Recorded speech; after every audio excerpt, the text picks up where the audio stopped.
So my name is Hannah Huber. I'm a postdoctoral fellow and research associate in digital humanities. And I was hired through a grant that was given by the University of Illinois President's Office to support the arts and humanities. And the grant was co-written by Mary Case, who's the university librarian, and Mark Himwell, who's the director of the Institute for the Humanities. And that grant was called the Digital Humanities Initiative, and so that's what I'm here this year to do to implement. So part of what my job is to be a research kind of consultant for graduate students, faculty, and undergraduates, and then instructors who want to implement DH in the classroom, and to kind of help with whatever you need. Help with your interest in DH, if you have a specific project or question or anything like that. I'm here to kind of facilitate that, and I usually work with Brian on that type of thing. And then I'm also organizing the events for the Digital Humanities Initiative for this year. So this workshop is our inaugural event, which is really exciting. And we are going to have a spring workshop, which we haven't quite looked up the details for that yet. And we are going to have a spring conference. And information about that is on the DHI website. And then the third component of my fellowship is to work on my own digital project. So that's kind of something else that I'm working on. So we're hoping that through the initiative we'll be able to introduce everyone at UIC to a foundation for DH, and I think that the workshop really embodies that goal. It's a great starting point for the initiative. So I'm really excited you guys are here. Brian, you want to introduce yourself and talk about the So I'm Brian Atkinson. I'm getting used to this place. I think the last time I was in this room, I was doing a job talk. So it's been like less than a year, and it's kind of interesting how far we've come. Digital Humanities Initiative sort of jump-started a project at the library to build what was originally one space with resources for digital scholarship in general, and evolved into two separate spaces, about 1,500 square feet, which for a landlocked university, that's, I feel like I hit the jackpot. And basically my goal here is to create a smorgasbord, if you will, of tools that you might find someplace on campus, but because you're locked in a particular department or area, you can't use those tools. So for example, if you're in CADA, College of Arts, Design, and Architecture, right? All right. If you're in one department, you can use their fabrication lab. If you're in a different department, you can't. And so those tools, even if you're faculty or anyone else, those tools remain kind of off limits and kind of impede scholarship.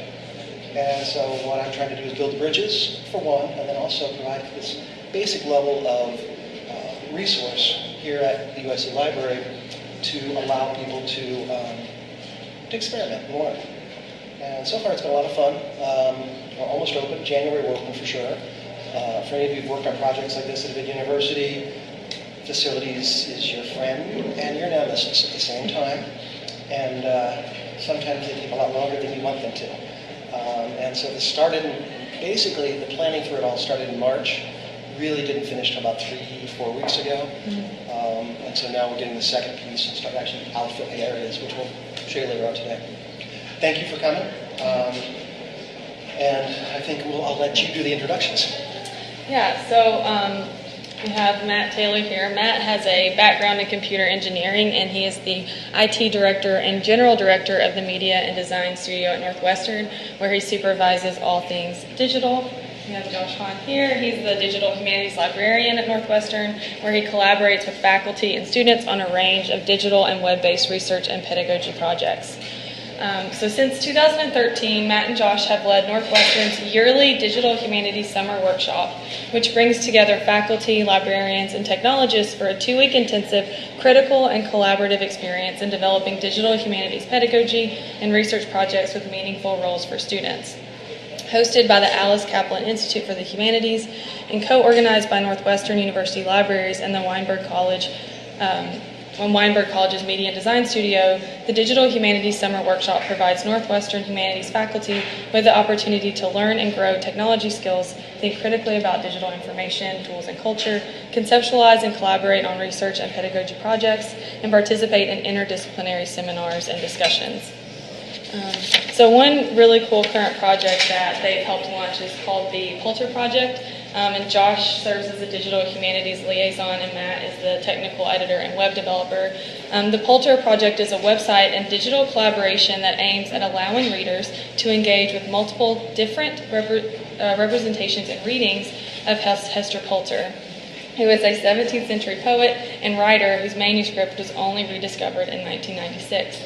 The distinctive nature of the project is that it does not adapt an editorial process that strives to establish a single ideal edited form for Poulter's works, but instead endorses multiple, equally authorized versions as a way to foreground the complexity of Poulter's poetics and the affordances of scholarly editing in the digital age. At the core of the site is a tool powered by the versioning machine, which is a framework and interface for displaying multiple versions of text, and it features side-by-side versions of each poem. Instead of providing visitors with a single authorized edition, the site presents a set of possible texts and interpretations, enfolded within a framework that transparently exposes what is at stake in making editorial choices. The project is thus in part an exploration of how to rethink ways of making a writer newly legible and available in the digital age. So I'm really excited to have Matt and Josh here today. Thank you. Yeah. Hannah and everyone for coming. Thank you to everyone who's helped put on this day and event. It's been really exciting to be a part of, and we're looking forward to lunch later, the tour, and of course the workshop. So before we get started, we just wanted to talk a little bit about Northwestern, the local context where we're at, because while we'll be presenting our views and our opinions and some of our ways of doing digital humanities, I think, and hopefully some of those will be transferable to UIC or to other types of institutions. They really are informed by the kinds of people we're working with on campus. And so Northwestern University is an R1 institution. It's up in Evanston. So we had a question before here, are we ever on the Chicago campus? And not very often. I don't know, it's every now and again, but very rarely. So we're mostly located in Evanston. The school contains about a little over 8,000 undergraduate students and somewhere in the range of 5,000 graduate students. We have a diverse range of humanities, and as you'll see in our definition of digital humanities later, we have a very capacious understanding of what a humanities project is. So we're working with folks from performance studies, English, music, anthropology, kind of all over the map. And whether or not that discipline defines themselves or sees themselves as digital humanities, we leave that up to the individual scholar or graduate student to kind of make that case, or we don't make them make a case for what's humanities or not. We also have Alice Kaplan Institute for the Humanities, as Hannah mentioned, which hosts our workshop.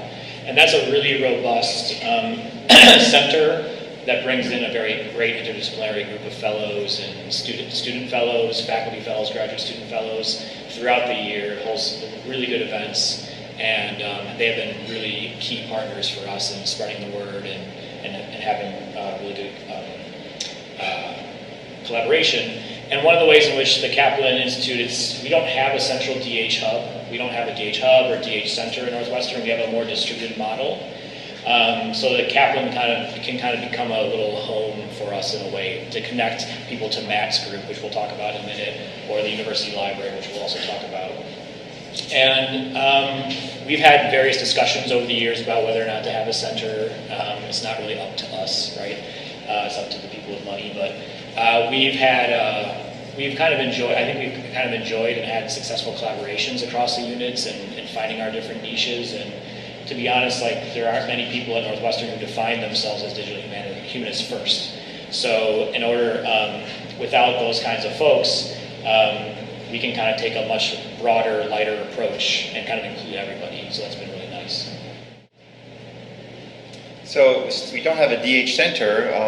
What are these centers that do exist? So I'm representing one of those units, which is the Media and Design Studio. But if I was going to explain the Media and Design Studio, I have to first contextualize that it was originally a language lab.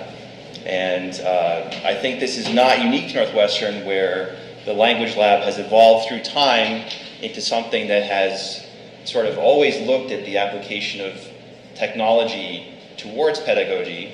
Of course, maybe in the beginning it was tape cassette players and how you could use this in teaching. But at Northwestern, the language lab gradually morphed into an entity that focused on application of technology toward teaching throughout the College of Arts and Sciences. So a big pivot happened in the mid-90s with the advent of greater access to the web and sort of greater interest in the internet, thinking about how can we start to put more of the scholarship online, how can we start to build projects of some scholastic or scholarly value online. And that's something that really took off for us maybe in the early 2000s with the first set of digital projects that were archive-based. I'm very fortunate to be joined by one of my coworkers from the unit today who will be here available and floating around and also probably chiming in on some projects we discuss. And there I am the IT director. Sergey is the head developer there. And my second hat, sort of owing to this history as a language center, my second hat is on the Council of Language Instruction, where I'm advising them on similar issues of technology and pedagogy.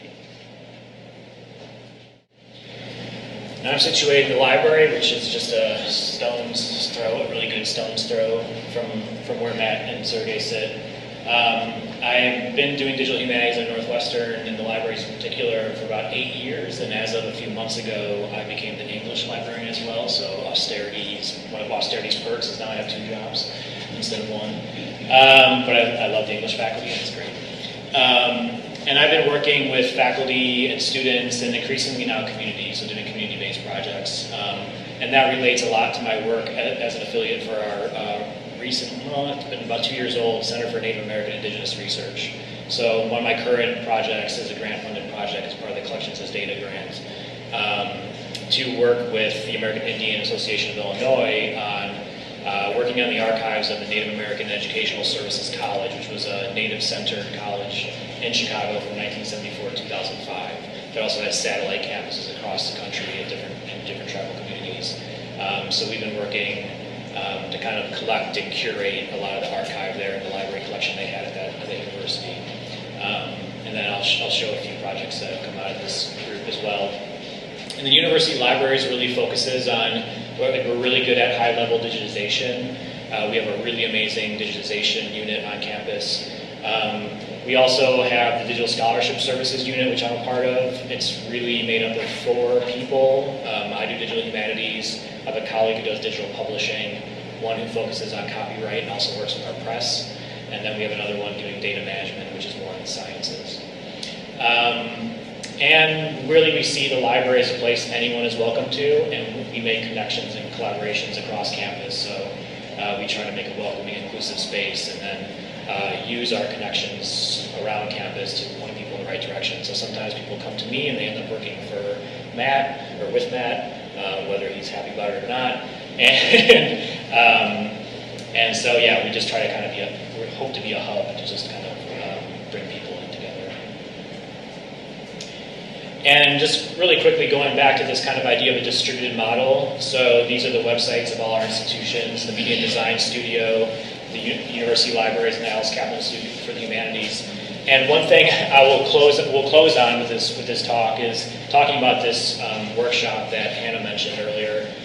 We've been doing a yearly workshop since 2013 with faculty where they come in for a 2-week intensive skills training, project building, team building, all sorts of things we focus on. So we'll come back to that, but that's kind of really become our in a way, our organizing event across campus. Right. It's everything we wish we could do in 3 hours today, except for that we have 2 weeks. Yeah.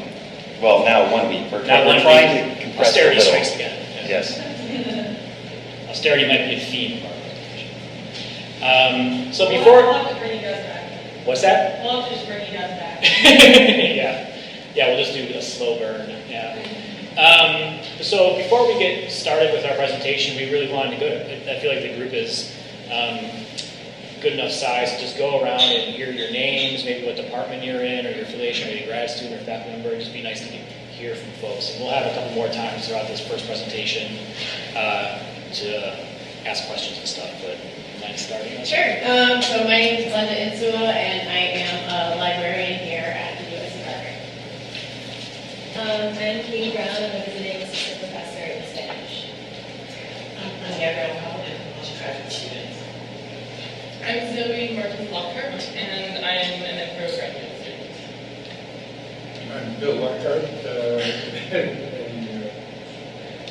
emeritus professor from the University of Utah Law School, visiting my daughter.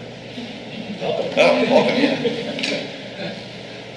I'm Dong Long, and I'm the senior lecturer in Chinese program, and also a PhD student in the Germanic studies. I'm Caroline from the English department. Stephen Engel, political science. Yes, I studied in class student in philosophy and linguistics. And I'm co-assistant professor in criminology and linguistics. Technical at the manuscripts, library, and special collections. Sergey. I'm Sergey Kalugin, developer at Media Design. Ivana Lek, I'm a digital humanities postdoc at Language and Culture Organization.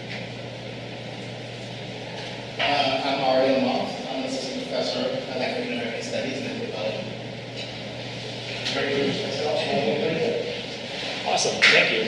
Just good to get a sense of, where people are coming from and what departments are around, so thank you for that. So, we're starting off, Stephen Martin, I'm a cultural studies in LALS and welcome.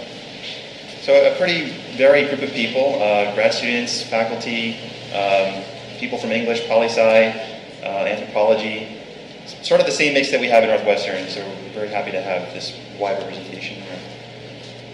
So we wanted to start off today with the question that everyone starts off with digital humanities, which is the shrug emoticon. What is digital humanities? And I usually start off my presentations with this because I think it's a little bit funny. So there's this website called whatisdigitalhumanities.com, and every time you go to it, you can refresh it, and it'll show you a new definition of digital humanities. And there's over 800 definitions on there, and that's just from a single blog from 2009 to 2014. So I'd imagine it's even more out of control nowadays. And we'll talk about this a little bit later, but it's something that there have been a lot of growing pains in the past years about digital humanities. Like, what is it? Folks have used it to kind of instrumentalize certain things or professionalize certain things. And so one of the things we wanted to do is just to set up this very capacious and broad definition of digital humanities. And especially in my work as a librarian, I'm meeting with folks from any kind of discipline, from undergrads to faculty members. So we really see it as interdisciplinary humanities research, teaching, learning, and publishing that's presented in digital forms, enabled by digital methods and tools, experimenting with digital technologies, about digital technology and culture, so inclusive of media studies and those kinds of programs. And then also something that's critical of its own digitalness, and I'll give an example of each of these. And these are not, these are not exclusive categories. Many times the projects include all of these. So an example of something that's presented in digital forms is something like the Women Writers Project, which is a very popular, famous DH project that's been around since at least the 90s. Mm-hmm. And like a lot of early DH projects, it's an archive or a collection of texts. This particular being women's texts or women-authored texts. And it's gone through different iterations. Now there's visualizations and things like that on there. But this is something that's very much presented in digital form type of project. Something that almost like mimicking a library collection but online, right? And then being enabled by digital methods, something like the tool Palladio, which if you have a spreadsheet of data or you have data you want to get into a form that's usable for visualizations, Palladio is a really great, simple, easy, and free tool online to bring that data in, to map it over space, but also to do things like this, network visualizations that can kind of show relationships. So relationships to people, to the journals they published in, or relationships between, I don't know, books and different texts and that sort of thing. So there's different ways to use this data, use the data you have to visualize it. So that's something kind of enabled by digital tools. And when things are enabled by digital tools, they don't always end up in a digital form, right? You might just be using this to say, I want to make sense of all these things I digitize in an archive, or I want to make sense of this data that I have, and I want to like use this tool to refine my research questions. So oftentimes, especially when graduate students use this software, they're not creating a digital part of their dissertation. They're not looking to make an interactive component, but their research still needs these methods. And then experimenting with digital technology, it can take a lot of forms. I really like this project by two Korean artists, conceptual artists. It's called Cloudface. And they've taken facial recognition technology and pointed it at the sky. And so it's identifying clouds, or identifying faces in the clouds. And this is a very creative way to think about things about like surveillance, prevalence of surveillance in our society, or to think about this kind of myth that's been created by Microsoft and IBM and those of the cloud as this ephemeral thing that doesn't have kind of material effects. And so I think it's a really interesting way to kind of take a humanities approach to the digital. And not just the digital. Yeah. What's that? Everybody see the face? The GIF is too fast to see it. Everyone always asks me, where's the face? But if you go to their website, there's lots of still shots, and there are some really fantastic faces on there. Something that's about digital technology, more explicit examples might be books like Sophia Noble's Algorithms of Oppression, which looks at the ways in which Google's black box algorithms kind of promote and further enable racist stereotypes, especially for black girls and women. But Documenting the Now is a really fantastic digital humanities project that looks at what does it mean to be an activist in the social media age, and how do we archive and curate these thousands and millions of tweets? How do we use that to combat maybe a public narrative that CNN or Fox News or someone's presenting a protest? And how do we do this all in an ethical way? So it's really thinking about how do we engage the kind of born digital things of our culture, and how do we create the proper processes to archive those for future generations, but also put them to use and for good means in the present. And even though Documenting Now has created so many tools that you can use to like collect tweets and things like that, one of the biggest benefits of it is that they've created a kind of an ethics and pedagogy around this kind of work. So it's a really great place to do if you're interested in any kind of social media-based research. They're a great place to start to write papers. And then an example of something being critical of its own digitalness, and that's, I think, thinking about the ways in which digital technology affects and limits or promotes the kinds of narratives you want to tell. Moocachu, I don't know how many folks have heard of Moocachu, but it's a really wonderful software for collection building, similar to Omeka, which we'll look at later, which many more people have probably heard of.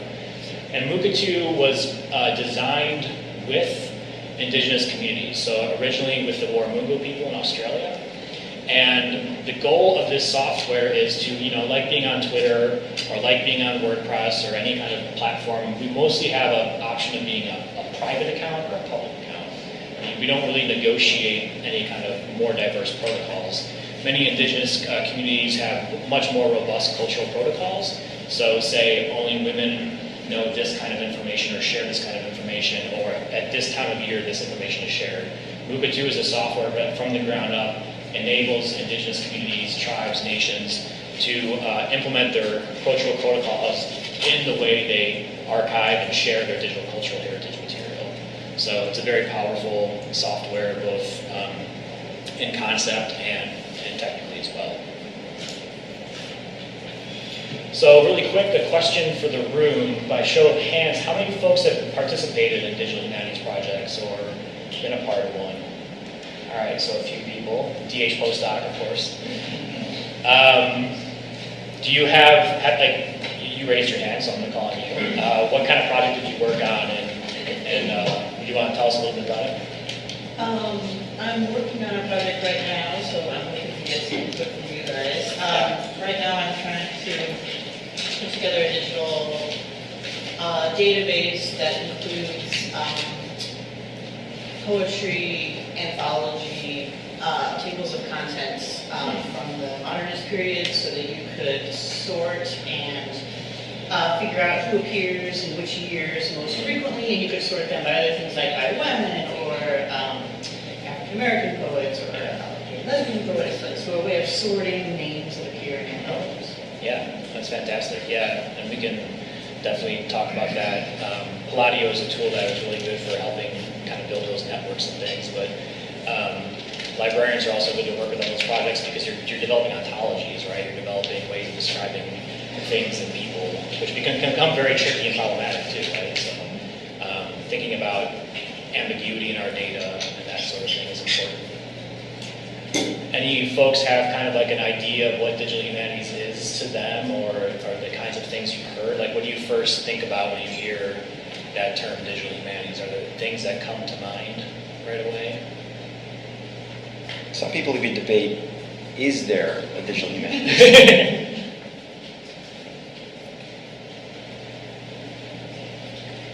Yeah. I suppose I think of new forms of content analysis. Often, not enough probably interrogation about what's going on in the constructions. Yeah. Content. Sure. Yeah.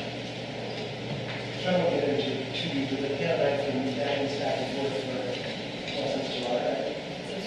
Yeah, and I think we've compromised on the notion of two different answers. One is, incorrectly, here. One's capital DH, and the other is lowercase dh. And the lowercase dh is a little more encompassing, and it reaches into social sciences and other areas, whereas the capital DH is much more strictly in the humanities and humanist perspective. And that's about as close as I can get. Yeah, and I mean, also, I think, to me, capital DH is like people we've identified, that's the kind of the mark of their professional purpose, is to create a language and a discourse around the subfield, which is DH, and to kind of provide people like me, who I think of myself as a lowercase DH, and then I want to use digital tools, kind of digital outlook in my work, but don't consider myself a capital DH. I draw on the capital DH people to give me a lens through which to view digital scholarship, a way to talk about it, and then a way to put concerns first. So, the intersectionality is really important. You can draw on capital DH people to give you a way to use that as a focus for digital scholarship. And a lot of the ones that I'm used to, they come from the lowercase dh, folks like anthropologists and archaeologists, who are kind of small in the humanities college or humanities area, but they use ArcGIS for their work, and use trends for their work, which makes it very much technology reliant, but at the same time, they're not going to say the capital DH necessarily. I should also say, I think more positively, on the other side of things, about the Transcribe project at University College London, which is a huge wiki manuscript transcription project, which is enjoying a lot of success. Yeah, so lots of crowdsourced things, and there's ways, and I hope through this presentation and through the breakout sessions, folks will see that a lot of the digital humanities projects that we work on, you have that word digital in it, so you kind of think about, disconnected, or you think about being online or something online, but they're really oftentimes very place-based. Like the digital is almost like a Trojan horse to get folks into a place and think critically about that place, or to publish things that aren't digital, but maybe the digital technology enabled, or because you're thinking critically about the technology. So we'll talk about this more a little bit later, but it's good to get an idea of what folks are interested in and that sort of thing. Are there anyone who's particularly interested in certain topics of DH, or are most people here for a general overview? Is there anyone here who you have a project in mind? Does anyone else who kind of have a burgeoning project in mind? Sure. All right, you have a little bit of one, right? Or anything? I call it that a little bit. But you have just a little bit of something. Yeah. Yeah. You don't have to share, but we hear all kinds of ideas, so don't worry about it. Well, my work, I actually got trained in Northwestern Performance Studies. Oh, okay, so you know study. Yeah, so you have to dance. Yeah. At Northwestern. So I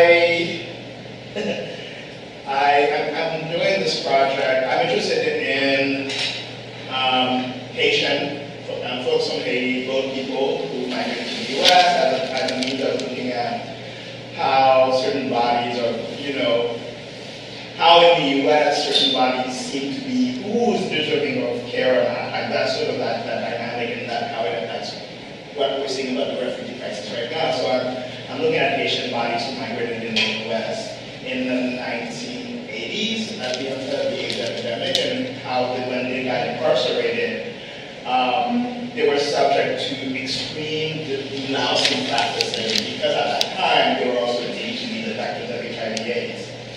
And some of the men developed breast, gynecomastia. And it's a story that got swept under the rug by the US detention centers, and the men filed a lawsuit. And they lost, and that story got swept under the rug, but those practices continued. And so I wanted to sort of do a public history project related to that. So bringing that story, those voices. Right, and just figure out another way, because I think academics have tried to write about it, but of course it stays within our own bubble as academics. So how else to bring it back to a larger audience inside and outside of Haiti?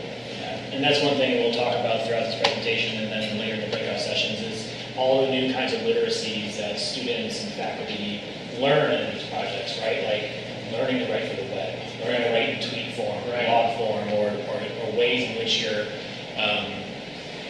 your much more deeply nuanced arguments that kind of synthesize into these more kind of palatable, I'll call it palatable, sorts of forms. And so, aside from learning, technology, they're also learning all these different skills around that and how to present and how to engage with. So it is very closely linked to public humanities. You had your hands. Oh, yeah. So my discipline within body aesthetics. So education to look at the way, so like people posting in like social media, like Instagram and stuff, using beauty practices for empowerment. So trying to get the perspective of the people doing it and not just like impose my Right. So maybe almost an oral history type project. Yeah, we've done several of those and they're really interesting. It can be very robust projects, very big projects, but also very gratifying projects for sure. So, thank you. All right, so methods. I was just going to, before we get to methods, sort of add my own 2 cents to the question of what is DH, and maybe since I represent a unit on campus that is maybe not as much in the theoretical headspace that Josh might occasionally be in, or maybe that's my own decision, I don't know. We're more of a rubber meets the road unit that is concerned with how we're actually going to bring DH methods to students in actual classes and sort of develop tools for pedagogy. And I know for sure one thing that people look at digital humanities to possibly do, almost as a panacea, is to respond to criticism of what has become of humanities education and its relevance. And I know for a certain time the administration was looking to this concept of digital humanities as being the answer to how do we make humanities education relevant against the competition of, let's say, engineering or something dubbed more practical. That if we simply could give these students more digital skills, humanities would be cool again, right? So what exactly would be these skills that we have to give students that makes the humanities cool again? And so that's kind of how I want to enter into this talk of methods, because although we are going to distribute some suggested readings where you'll find a long list that I'll show you of all the possible approaches to DH, I think I might characterize it maybe instead of 5 or so groups of things that we actually do. And I sort of start by talking about this the same way I would talk to my grandparents when they asked me what the heck is digital humanities, right? And I usually start by saying, well, it's like the humanities that you know, where there are people that are looking back sometimes at work that has been made, relics of humanity, and investigating those. And there are people that are sort of concerned with synthesis of new humanistic content, be that literature, art, creative works.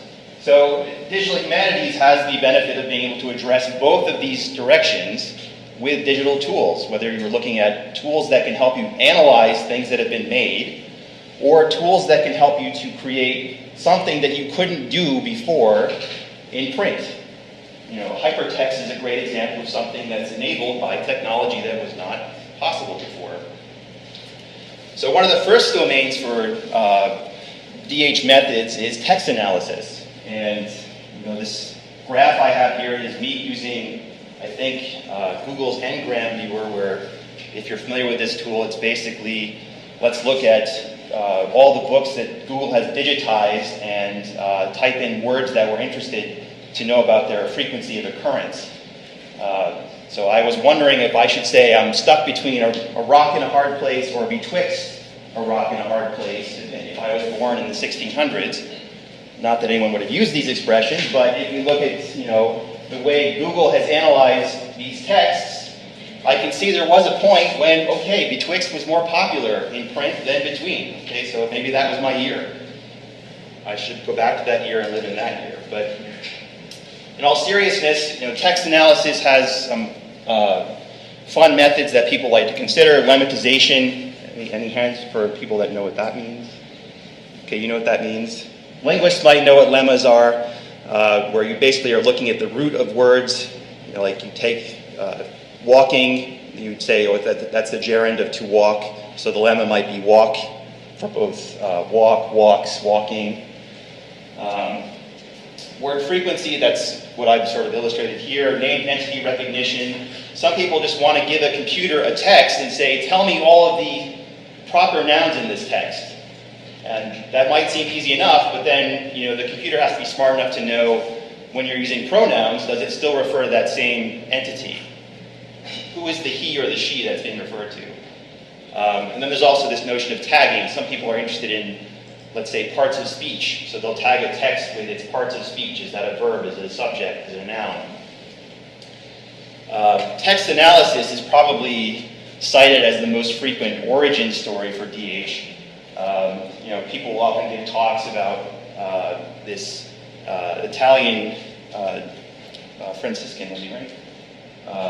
Jesuit monk, Father Roberto Bussa, who, you know, approached IBM saying, I want to index the works of Thomas Aquinas and lemmatize them. And it's sort of cited as the first DH project. So there'll often be a photo of Father Bussa on a slideshow somewhere.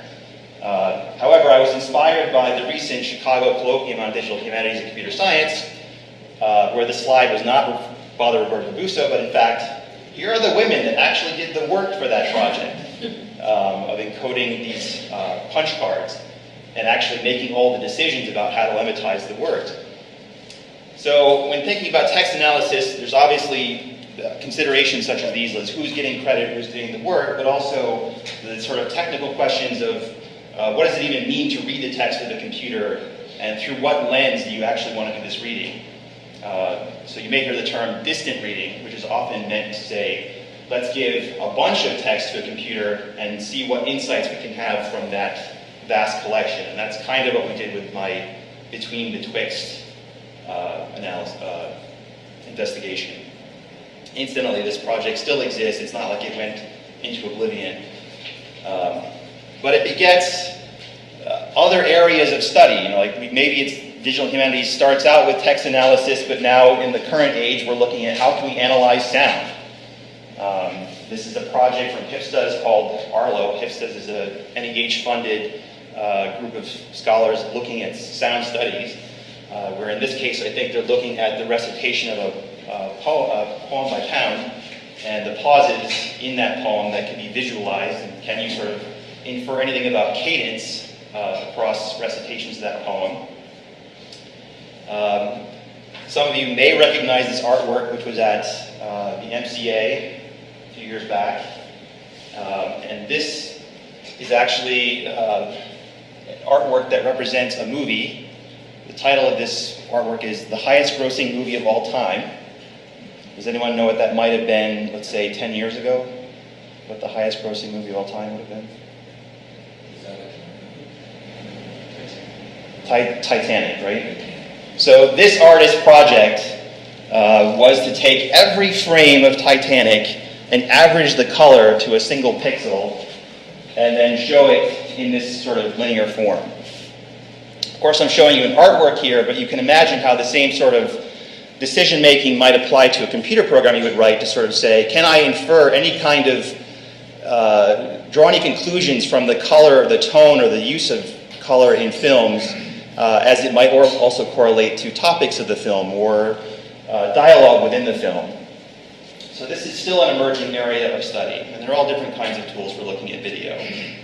Second area of methods that our center, thankfully Sergey is here to back me up on this, supports in teaching with classes is this notion of visualization and mapping. And two of the most frequent areas or sub-areas in that we support are these notions of GIS, which is to say Geographic Information Systems, or yes, I think that's it. But basically assigning latitudes and longitudes, coordinates, to data that you have, so that you can somehow see how does this object appear on a map. So we can talk all about how that works technically, but then there are all these questions that deal with deciding what those coordinates are that really are beyond our domain. And that's really what has to be debated. For example, plotting someone's life, how do you assign a single dot to that? And these are the harder questions that you have to answer, not just how do I put a dot on a map.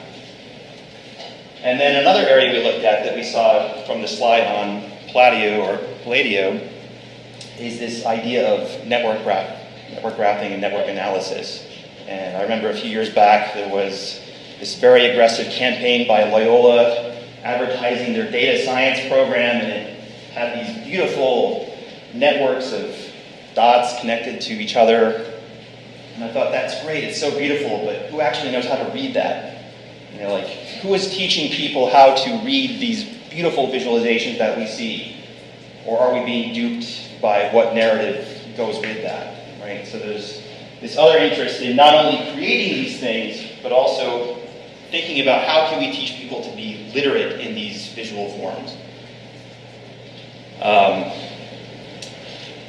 This is kind of a joke slide, but you know, this is SKCD, the comic, looking at how would they map online communities, and you can sort of see the giant land of Facebook.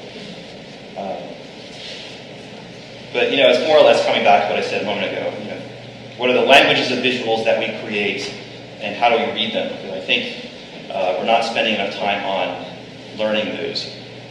Another domain that our department works with faculty and students on is this notion of archiving, particularly digital archives.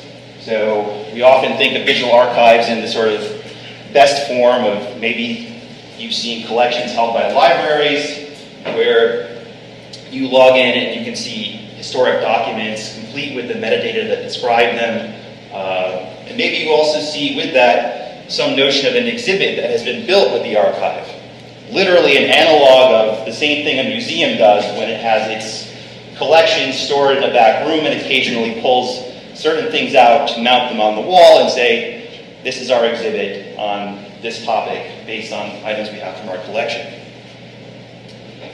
But not all archives are so elaborate.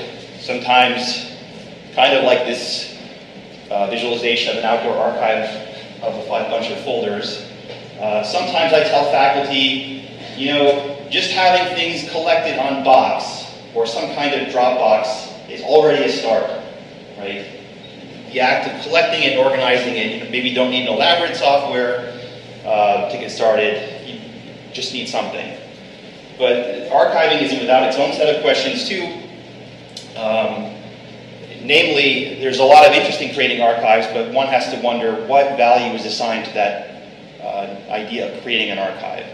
For example, many faculty like to, this idea that they know they're experts in a particular area and would like to create an archive about that, but then face the criticism of what is the publication in that? You know, so this is where the exhibit can help because it's sort of created a narrative around the objects, but sometimes collecting, it's for the sake of collecting and curating, is often criticized as insufficient, and maybe that's a wrong criticism.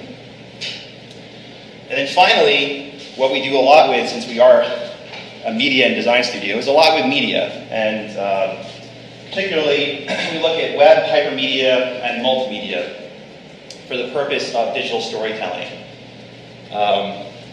or for what's sometimes as a buzzword called multimodal scholarship, which means simply that what you're producing is not singly in one mode. It's not simply text, maybe it's video, maybe it's sound, otherwise known as multimedia, but maybe that wasn't cool enough, so we had to call it multimodal now. There is a slight difference, but the graphic I have up here is of a game engine called Twine, which is super simple, and it's a screenshot of a very popular game, if you can call it that. Built with that engine, which simply is a choose your own adventure game, and it's an example of someone using a technology to create something that is a nonlinear narrative. You know, it has some sort of direction that you can go that's variable. Along with that, though, a fair amount of what we do in the Media and Design Studio is talk about creation of alternative medias, new medias. Video essay is an example. This is one that we produced with a faculty member at Northwestern on aspects of touch and how that relates to your obsession with your phone and your need to sort of remain in contact with people. So that was my Apollonian, that was my high-level view of work that we do. But as promised, this is the comprehensive list that you might find in a digital humanities textbook for the way it's sort of used as a constellation of methods. I boldfaced things that I kind of touched on, but there are a lot that I didn't. And I'm curious if anybody has a question about what any of these things would be. For me personally, it was, what the heck is a database documentary? So, what is a database documentary? Okay. Does anyone have an idea what that might be? A really boring documentary? I probably should have highlighted that because it's another way of describing, much like you might think of a documentary film covering a topic, what if you simply created a database of information about that topic, like an archive, and allowed the user to navigate it somewhat freely? This, in essence, is the notion of database documentary, is that there is some archival aspect to it, some access that you have to that archive to freely navigate the exploration of a topic, similar to a documentary, except that it's nonlinear. So yeah, lots of options here. Any other sort of things that catch people's interest? Because you're going to be experts in all these one day. Yes, Brian? Ubiquitous scholarship. Which one? Ubiquitous scholarship. You may have stumped me on ubiquitous scholarship. I hope you read all these before you asked this question. Yeah. Let's talk about distributed knowledge production instead. Ubiquitous. It was a question we can answer. That's right. I mean, I'm guessing it has, this was, so this book is very West Coast DH, which has a lot of like, I kind of just, well, not that I'm offending anyone from West Coast, but I think they use a lot of, like, instead of saying like public scholarship or like, you know, something that's like accessible, I think they're using ubiquity in the sense of like, accessibility of a person. That's my guess. Yeah. There's some, I think a lot of these have kind of buzzwords built into them that are maybe not necessary. Do a quick Google search. It looks like it's synonymous with digital scholarship. Yeah. Digital humanities. But it's supposed to be interconnectivity with the public humanities, so Right. you're on it, Josh. Yeah. It's the way to make it permeate through more audiences and to have more of a community. Which is an important concept, right? Because in digital space, people often sometimes equate that with public access to the material and sort of wider access to material, which has certain implications. You know, one of the things that we face as producers of online content is that we may have a set of readers that otherwise would not have read this material. So it imposes potentially a different set of ethics on the scholarship that we do that would not have applied to writing in a journal, where it would have had a very controlled and limited audience. Some might say that you almost have a more journalistic set of ethics that you might have to apply for a public-facing project on the web.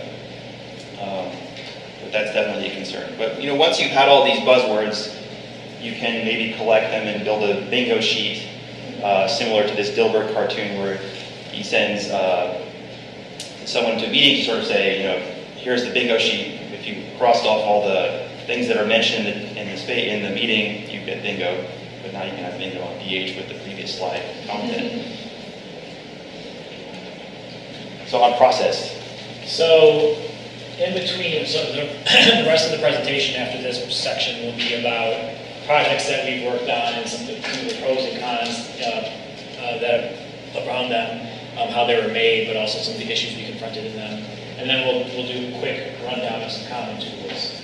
But one of the things I think that often gets elided in digital humanities is thinking about process, thinking about the ways in which we're building our teams, interacting with our content, thinking about public and audience. So I want to spend a little bit of time on that. So one of the first things I learned when I first started working in digital humanities space is that folks often come to you wanting a tool. They want something, they want to be able to magically turn something into something else, or to they want an answer. And the thing I do in my consultations, especially with faculty and graduate students, is I always begin with research questions. I want to understand, what are you researching and why? What are the questions you're interested in? And let those, over time, define what tools we use, what methods we use. Because you can very quickly hit a wall if you apply the wrong tool, the wrong method. And these tools and methods are not, simple answers. And we'll talk a little bit more about how they can be used to negotiate your research questions as well. And similarly in the classroom, right? We want to think about learning goals and outcomes. Sometimes it might simply be I want to provide my students with learning a technical skill or develop a digital project. And other times it might be more about thinking critically about maps, and therefore we're going to use this technology and see how it fails at certain things. And in the beginning of projects, it's really important that you have knowledge and expertise sharing, so that the collaborations are true collaborations. There's lots of literature out there in digital humanities about DH is not a service, right? It's a collaborative enterprise, and that's when it succeeds the best. So, working with scholars, I take time to read in their field and to listen to them and what they're interested in. Likewise, I try to find ways to bring my knowledge and share it with them, and so we have this kind of synthesis that's a great foundation for the projects we're going to build. Not every project is like that. Some projects are more service model, and that has to do with everything from personality to time and those sorts of things. But I think the ones that succeed the most, like the Poulter Project, where folks were really immersed in the poems. They were confronting technology in new ways they weren't comfortable with before, and really coming to a common understanding and common language. It's almost like a translation issue. And to always keep in mind from the beginning the project objectives, right? Not only the research questions, but what are your goals for these things? Is it going to be a public project? Is it have certain audiences? Is it something that's more just for your monograph publication that we don't need to think about a public component to? So keeping those in mind, keeping in mind the fact that you're going to be collaborating, you're going to be building a team, so what would that take? Sometimes that's conceptual building of teams, because you might not have all the resources you need. Sometimes it will be thinking about getting grants and other kinds of funding to bring people into the project, or to collaborate across institutions who might have different kinds of support. So constantly getting out of that kind of mindset of doing a project on your own, and how can I build this team, and that can go a long way, building a team properly to having a successful project. Because really a lot of these projects we're thinking about everything from design to content to interactivity. So there's all these kinds of things that no one person is going to be well versed on. Well, maybe they're out there, but no one person is probably going to be well versed on. So how can you bring the best folks in? Not me. I failed to pay for the scholarship. Yeah. And don't forget to do certain things, like when you have, let's say you have a data set, let's say you have a list of authors in the journals they've published in, and you want to think about how I want to display this network visually.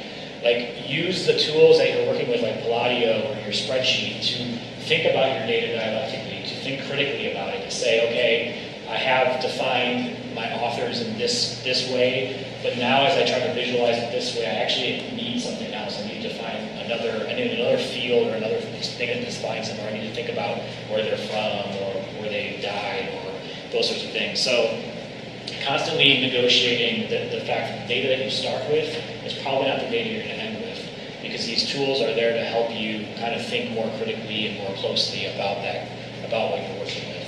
And you're going to find ways in which you're going to expand that data set. We're also thinking about considering and learning digital literacies, so building in time to actually sit down with tools and learn them. And one of the things we do in classrooms is that we try to have open labs for most of our classes, which is just students who are working in a specific tool on their project, and they just have free time to just play and to ask questions. And that's a really important thing. Not every faculty member we work with will learn the digital tools that are taught in the class or are used in their project, but we try as much as possible to build a culture of ownership on those projects and to really enforce learning these tools and methods. And then be sure to acknowledge and support project labor, right? Like the projects sometimes that we do, we'll talk about this a little bit later, but we have kind of a lab model for our projects, right? Where the students are working on projects that are feeding into a faculty research project. And how can you best acknowledge that labor? How can you best pay for that labor? And making sure we're not creating like exploitative systems of labor as well. So there's a really great document I think we shared in our recommended resources called the Student Bill of Rights out of UCLA, which was written by undergrads who do digital humanities projects. And it's a really great way to start thinking about how do I acknowledge the labor in these projects and how do I bring that to the fore and make sure people are getting more than just the classroom experience or learning the tools as their payoff.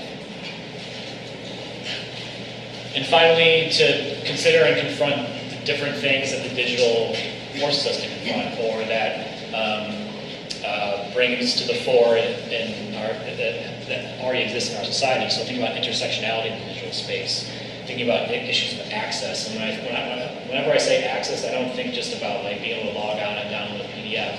I think about the person who needs to use a screen reader. Is your project legible to that person who needs to play it in audio form?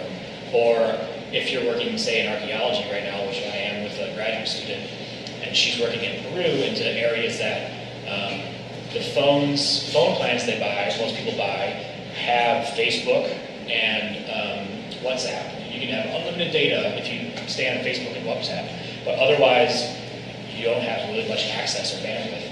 So how can you create websites that are low bandwidth, don't have massive images and databases behind them so that folks can access them very easily in low bandwidth situations?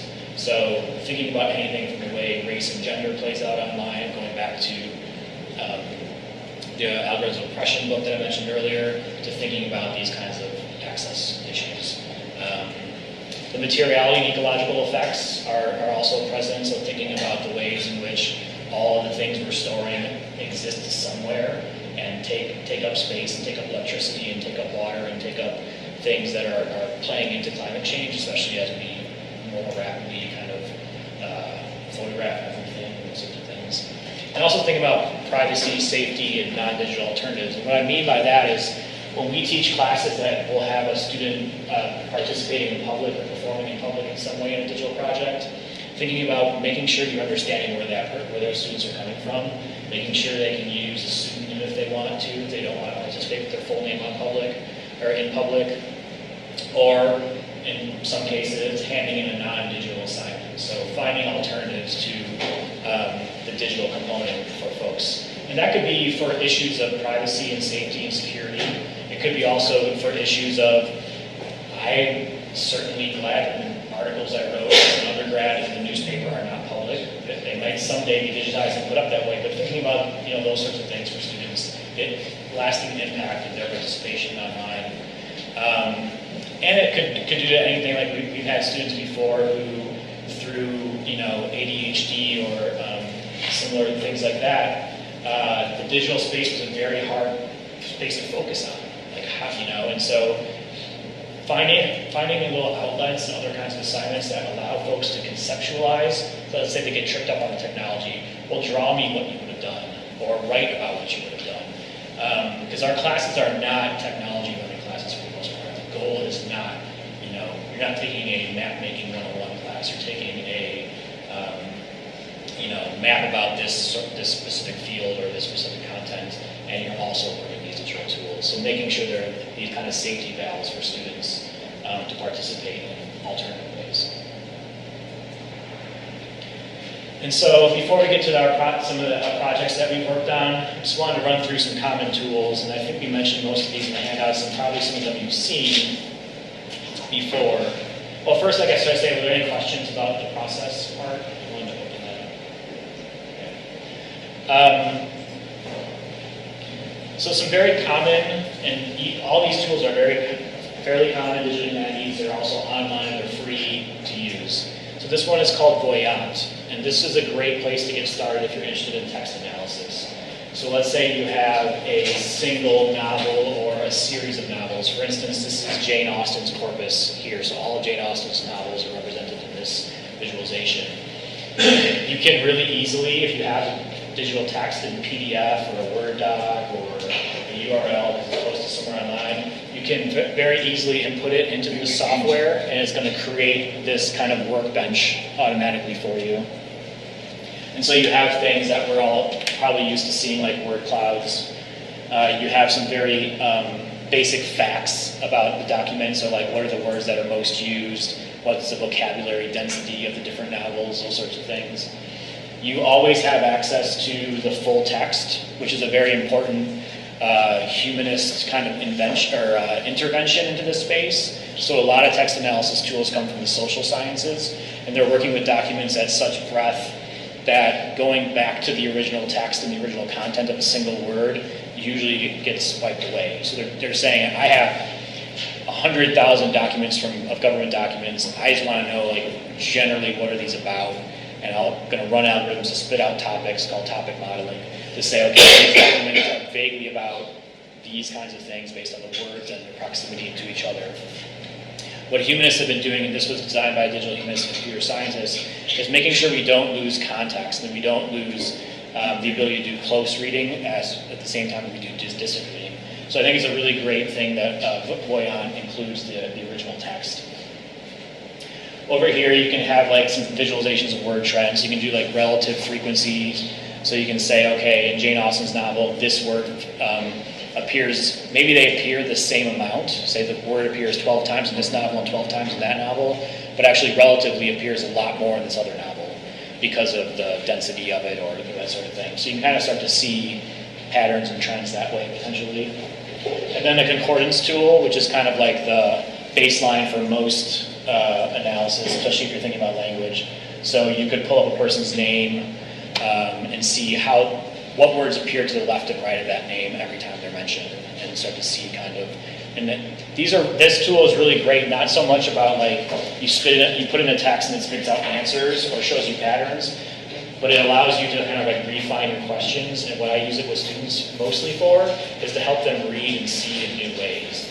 So we all have a way in which we read, and we don't necessarily we're not necessarily self-critical in how we're reading.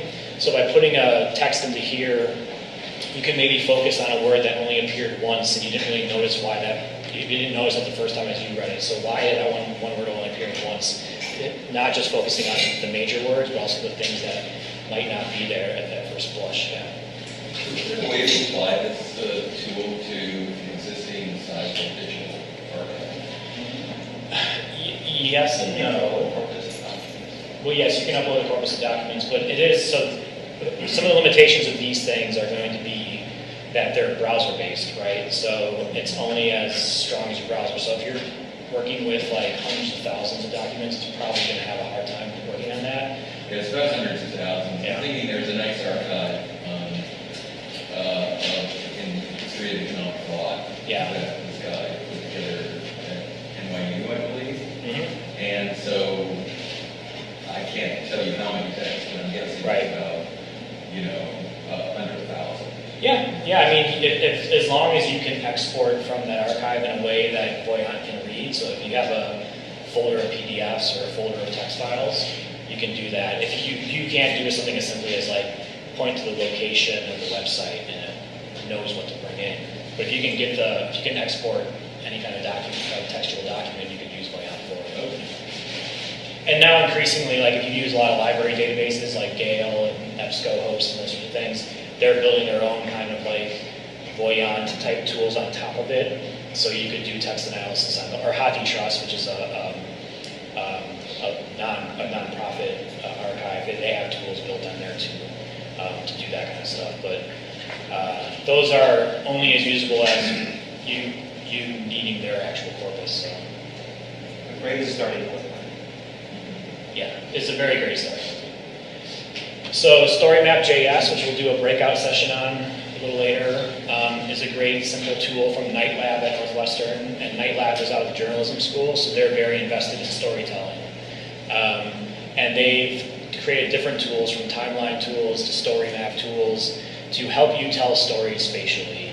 So this is an example of a recent publication by Patty Lowe and her students on creating an indigenous tour of Northwestern. So they've done a lot of extensive research on finding ways like indigenous traces on campus, talking about different controversies around certain people and places and things, and just kind of like illuminating that space in a new way. And we can talk about that more in the breakout session. But anything from like presenting something alternatively. It can be as simple as I want to use that instead of PowerPoint, right?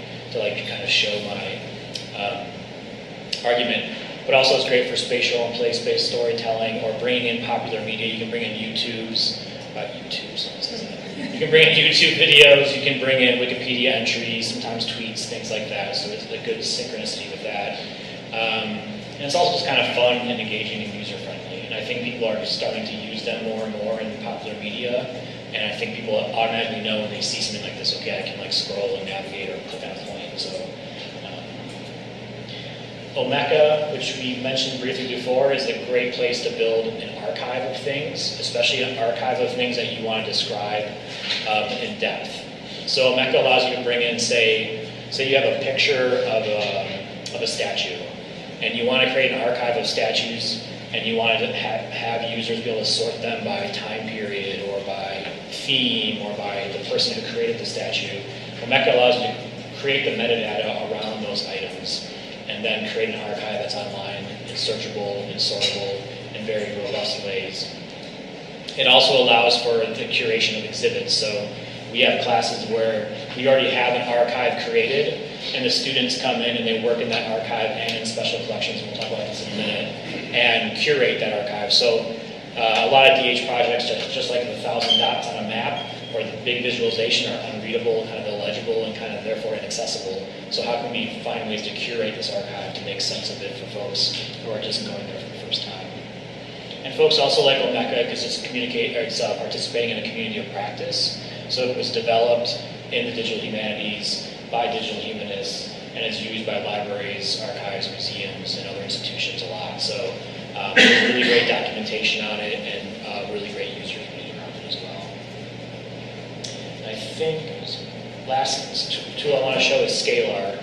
So Matt mentioned web and hypermedia. This is a really great tool for doing multimodal presentation, and Scalar really sees the tool as a book publishing platform, but it can be many other things.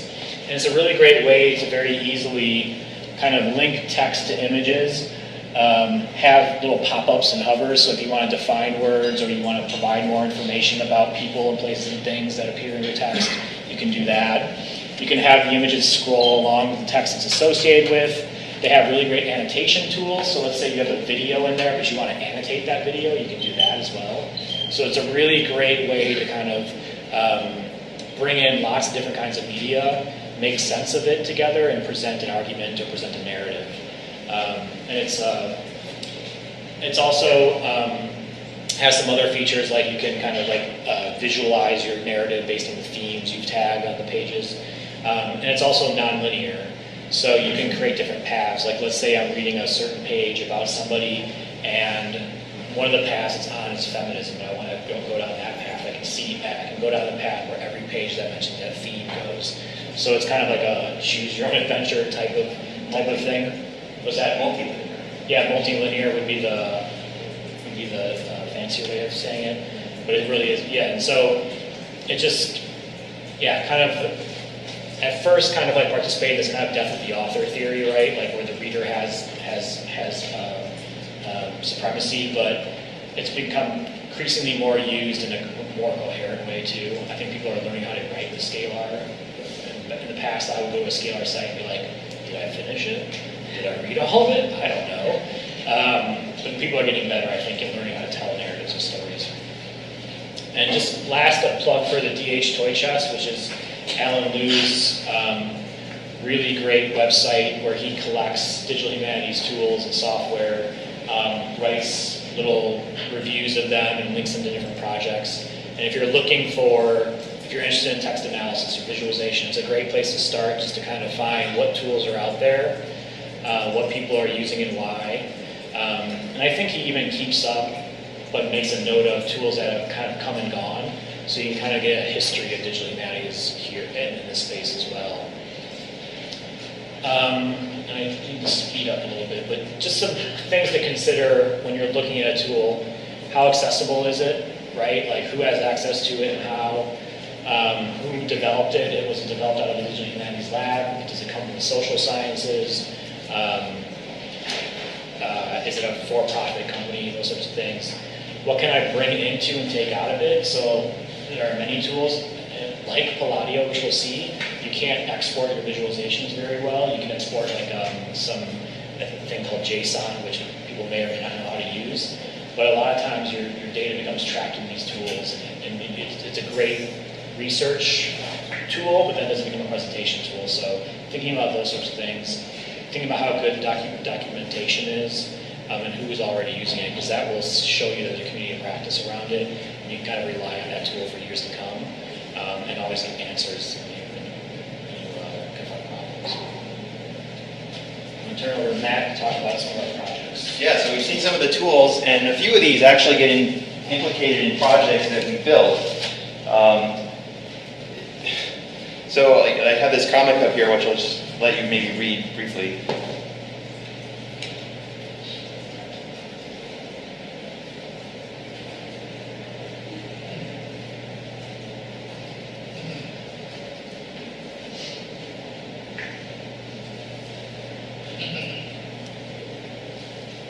So it's often hard to tell the difference between something that is going to be simple in the digital space versus something that is complex. You know, if we simply replace CS with DH, we have the same story all over again. And we're just as guilty as that. We should be, as practitioners in the space, aware of what it's going to take to do something, but sometimes we underestimate the effort. And the first project I want to talk about is a visualization project that we collaborated with someone from the Department of French and Italian on, who came in and said, I am teaching this novel on Les Miserables, and one of the things I struggle with is since there are so many characters in this novel, giving students a way to visualize who is in it, who is connected to whom, what are the communities there. So she actually went out on the internet and looked for depictions of the novel, and lo and behold, she found these network graphs. I don't know if you see on the screen here. The only problem is that these network graphs were created by a data set from someone who is not a literary scholar. And the other problem is, nothing against Don Muth from California about creating these data sets. He had in mind sort of like a demonstration of the network graphing technology when he made it. He wasn't trying to be fully accurate, but it became a gold standard for all these people developing these algorithms to detect communities. So she came to us to say, number one, I'd like to correct this data set, and number two, I'd like to get better visuals for the characters of this book. So in that, she had to actually go through and read the novel, which is quite long, and document all of the encounters between the characters, and she did it in a way that looks similar to what you see on the left. And following that, we used a series of tools to create these graphs, one of which I don't mention here, but I'll name it. It's called Gephi, G-E-P-H-I, which is I would characterize it as an entry-level network graphing tool. And in fact, one of the data sets that is in Gephi when you open it is this faulty Les Miserables data set that everyone uses. So you can see the wrong one, I guess, when you open Gephi. And if you want to download the correct one, you could go to our website and download the correct one. But one thing that did occur, even though she had corrected the data set, and we ran these very complex computer science theoretical algorithms to detect the communities of characters, we got a photograph of the results similar to what you see in the end product, but she did not agree with what the computer had sort of done to group people together. Like you see people in orange and in purple, and there were some nuances where I don't really understand why this character is here, they should really be over here. And that became a really interesting point to enter this discussion of, okay, well, what assumptions was the computer making that you know, or that it doesn't know that you know? And, you know, it comes down to this limitation of what is the data that you've distilled in making this thing. So our solution to that, of course, was just forget what the algorithm says, we'll just fix it manually. That's what we did. The second thing you've heard about, second project you've heard a lot about, is the Poulter Project. And this is a digital editions project to show the poetry of Esther Poulter, who, to sort of name her quickly, was a woman writing in relative seclusion in the 1600s, about 30 miles north of London, on an estate who had 15 children and thus spent about 11 years of her life pregnant, and meanwhile wrote 120 awesome poems with no apparent intent to necessarily have them published. Maybe she wrote them for her family, no one really knows. But these were sort of discovered, and the significance of them was appreciated only very recently in the 90s. And she's not very well known, so scholars at Northwestern and elsewhere decided to launch this project to see if we could get this work into the canon. And part of that challenge would be getting this work into the canon digitally if we're going to make a website, and sort of asking ourselves, what is the implication of publishing something for the first time digitally? In fact, I have on the screen here this notion of peer review. A lot of those people wouldn't participate as editors unless the site that we produce could be peer reviewed, because this had to count for promotion and tenures. And this is another challenge in digital projects that we've seen is, for the work that you do on a given digital project, how will it be valued by your administration when it comes time for promotion and tenure? The technology that we used at the basis was something called TEI, or the Text Encoding Initiative, which is just a way of sort of marking up the original poetic text in a way that looks like this. Kind of looks like HTML if you've seen that. Only to wind up with a very beautiful result that includes not only access to the poems and headnotes, but also to these sort of related pieces of the anthology that are sort of on the topics discussed in the poems, and these are called curations. Third project I want to mention is the Chicago Mural Movement, in part because if you'd like, we can take a closer look at this in a breakout session.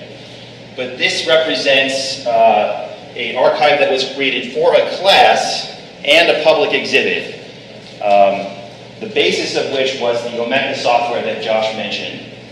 But on top of that, for which we created a custom presentation layer that enabled mapping and the inclusion of student mapping projects, or sort of student story maps that you can see here. So it started from a collection that we obtained from the U of C, actually came with the professor that came to Northwestern. You know, this is also another question in DH, is what happens when someone moves from institution to institution? Does their digital portfolio come with them or not? In this case, it did. We corrected this data and built something with it. But the question that we had that we failed on is we corrected data, but we didn't actually send it back to the origin. So in this sense, we were not good stewards. Maybe there's still hope that we can still do this. And then on Open Door, another Rebecca project that we've worked on in the past is Open Door Archive, which is Professor Harris Feinstein and John Cutler in the English department. And the beginning of this project, it was very much an archive of multi-ethnic avant-garde poetry, hemisphere poetry from the Americas that was in print originally, but kind of has become out of print. So issues like El Corno Emplumado, the complete run of that. We worked with editors and poets and artists to secure the rights to create this entire archive of these, they're called little magazines of poetry. So we had an archive of several magazines, very robustly built so that you could search the PDFs and see metadata about them. But we also wanted to find ways to curate this archive. And so one of the things we did was we developed a class with Harris Feinsod for undergraduates where they worked purely in special collections. So every class session was in special collections, and the job of one or two students each class session was to kind of curate the ephemera they had found in our special collections that related to a topic or a poet or a poem or an artwork in the Open Door archive. And so students were actually working in Omeka to search the archive, to kind of learn more about it, to read poems, to look at art and find a subject, and then work within special collections to curate. So they were doing scholarly research, scholarly humanistic research. And their final product was a multimedia essay that would exist on the website. So along with the archive being a bunch of items, there's also these curations that can help people make sense of it or understand why it's important around different themes. And it eventually kind of became almost like a publication model. So the undergraduates were working in this classroom to create these articles. Harris was hiring graduate students to then work on those essays editorially, but also to kind of bring in other collections and that sort of thing. So unfortunately, the class has only been taught once. The classes that are taught multiple times are much more effective at building the archive, but we're still adding in journals. But one big issue was this issue of undergraduate labor and acknowledgement. And we're on the quarter system. I don't know if you all are on the quarter system or not, but we have more or less 10 to 12 weeks of class time per quarter, like 10 weeks of class. So the student work often is not ready for prime time or for public consumption. And so that's one of the issues we've confronted with this is the student work has not been made public yet.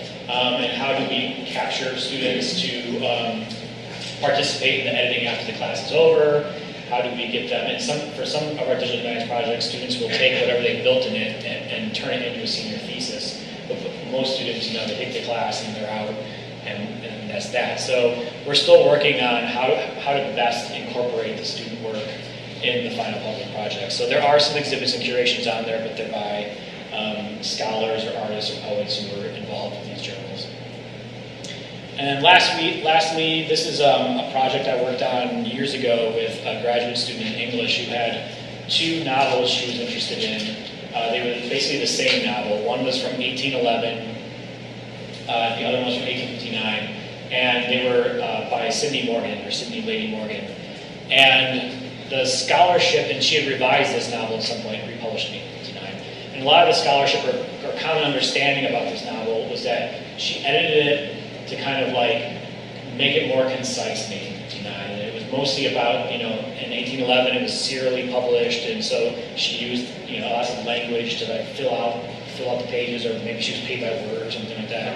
And so there wasn't a lot of critical engagement with the different editions. And what Jade really wanted to do was to compare them like very meticulously. And so we used this tool called Juxta, which is an online free to use, and it's a collation tool.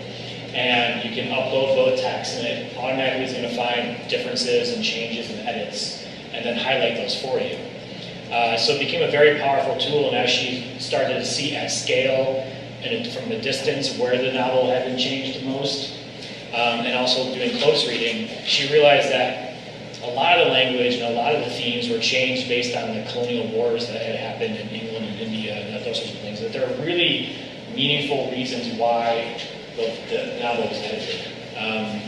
And so she was able to come up with some really great arguments through this. And just as a quick aside, collation software has existed for decades. I think Newberry has one. There are these collation machines, like these giant metal things, and you stick your head in, and the pages are kind of like holographically hovered over. And they never became popular because almost everybody who used them puked, because it was just too visually disorienting. But so one of the biggest issues for this project was that we had to do a lot of processing of the text and cleaning up the text. So we found the text on the Internet Archive, so we could download them freely. But the 1811 version used a much more ornate font that software has a hard time reading. And also the scans weren't that good, so there were ink blots and different kinds of creases and things. So we spent a lot of time. Luckily, the corpus was only 2 novels, so we could kind of do manual editing. But there is a lot of upfront. Like I show a tool like Justa, and it looks magical and great, but then you're like, okay, I have to actually spend a lot of time processing my text to make sure they're readable for these sorts of things. And then another issue, or I don't know if it's an issue necessarily, is just thinking about graduate professionalization. So one thing Jade did on this project, because we hired her in the library to work on it, was to create documentation so that future students could use a tool like this within our department. So finding ways in which we can support graduate students, but not just make them workers on our projects, but also enable them to work on their own projects as well, but also contribute back to the discipline. So just to wrap up, because I think we're over time, all of this work kind of comes to a head and kind of comes to some sort of unified form in our work in our digital scholar and the Digital Humanities Summer Workshop that we do every year. And we cover all these different topics with faculty for 2 weeks, whether it's learning digital skills and literacy. Matt teaches a really amazing class on HTML and data and metadata, just learning the very basics of how to create databases, to thinking about team building, to thinking about how to build a syllabus. So this year we're purely pedagogy focused, so everyone's going to walk away from it with a syllabus or with a good outline of a syllabus for a course.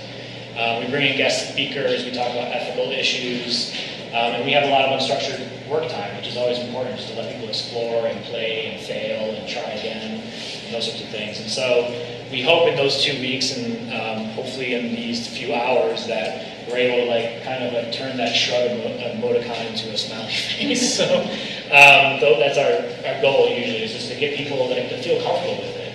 And a lot of folks come in and they take it, they're interested, but they're nervous to teach the class or they're nervous to do the project because they don't feel well versed in the technology.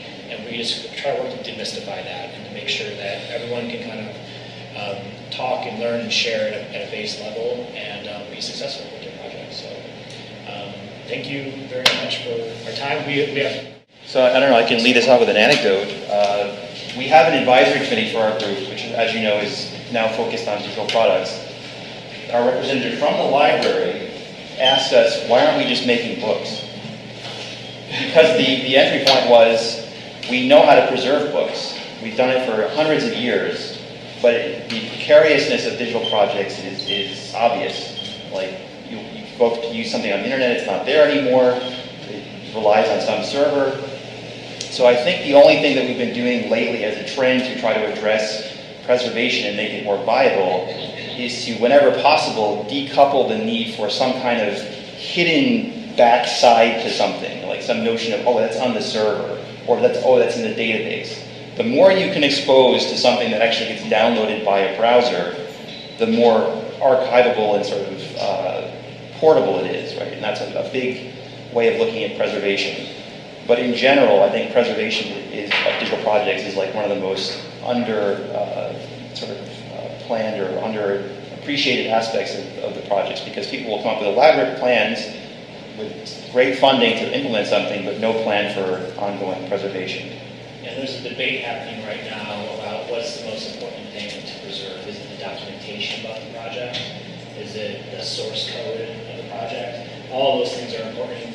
Odds are, in a lot of our work, we don't have a lot of time to document the projects as we go along because we're working in these weird time frames that academia presents us, right? Like, we have, faculty members in town for a week, and then on Saturday, we have these weird time frames. So we do different things. We do web archiving for all of our public projects. So we have an archive instance, which is the same thing that InterArchive uses to create the Wayback Machine and archive. So we can archive things and see how they exist in time.